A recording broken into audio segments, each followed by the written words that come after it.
Всем привет, друзья и товарищи! Многие думают, что ваши лайки и комментарии ничего не значат. Но мы наблюдаем совсем обратный эффект. Благодаря многим комментам Министерство торговли все-таки задумалось о потребителях, так как нас много и все мы боремся за справедливые цены. Наши голоса доносятся до власти, и все это благодаря вашей активности. Так что и под этим видео мы ждем от вас как комментарии, так и пальцы вверх. Ну а теперь подробнее по теме. С Министерства Минпромторга нам шепнули, что регулирующий орган задумался над ограничением наценки на автомобили в плане навеса на товары допов, которые повышают цены на 20, 30, а то и на 40%. Причем нам также известно, что планируется диалог по этой теме между Минпромторгом и Ассоциацией дилеров Российской Федерации. Причем вопрос состоит в том, чтобы ограничить наценки до планки в 10%, вне зависимости от того, какой спрос имеет автомобиль, какая его рекомендованная цена и как бы не дорожали комплектующие на период поставки автомобилей в центры сбыта.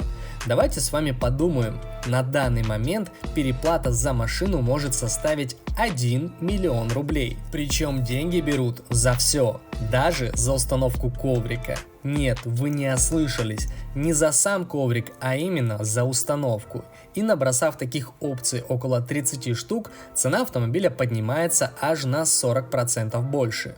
Возмущены? Вот и мы тоже. Пишите в комментариях, посмотрим, сколько нас таких недовольных.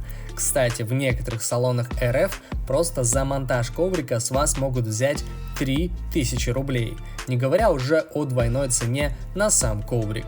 Минпромторг считает, что наценка в 10% от общей стоимости будет достаточной, чтобы компании выживали в период кризиса. Кстати, переговоры в этом сегменте касаются только тех дилеров, которые продают европейские и отечественные модели.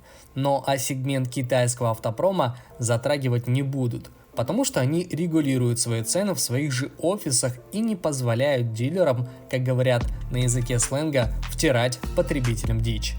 Кстати, из европейского сегмента есть производители, которые также начинают брать под контроль сбыт своих автомобилей у партнеров. Например, у нас есть целый выпуск про Шкоду, чей головной офис разослал письма, в которых предупредил дилеров о том, что если они будут жестко повышать цены, то их за это ждет наказание вплоть до отзыва лицензии и расторжения договора о сотрудничестве в одностороннем порядке. Кстати, это письмо результата такого, чтобы он был заметен, не показало, зато Минпромторг им очень заинтересовался, и все это благодаря массовой поддержке зрителей каналов, включая наш.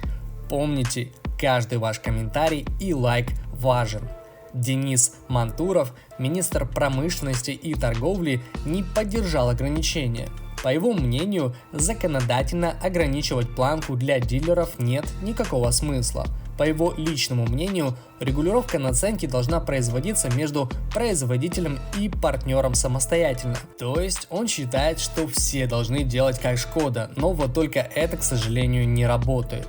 Также министр утверждает, что регулировка и вообще взаимодействие с дилерами ведется в ручном режиме, и само министерство максимум может только порекомендовать продавцам просто какую цену выставить в плане рекомендованной и какие допы можно предложить. А вот как предложить, увы, регламентировать не может.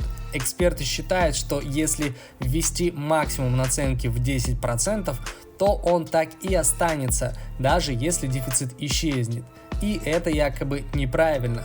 Вы с этим согласны? Вот мы не согласны и ждем от вас поддержки. Более того, в конце прошлого года российские дилеры не предложили даже новогодних скидок и акций, что весьма обидно.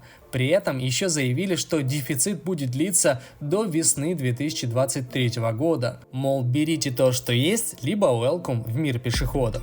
Что еще раз подтверждает лично мое мнение. Пока что в тренде именно китайский автопром. Давайте просто здраво рассудим. Сейчас за вполне вменяемые цены можно взять автомобиль из Китая в классной комплектации. А если вы сомневаетесь в выборе, в нашем видеоблоге есть масса вариантов, которые можно присмотреть в качестве личного автомобиля. Ну а пока министр Мантуров думает, что впаривать нам автомобили на 30% дороже это нормально, мы продолжим показывать активность и возмущение.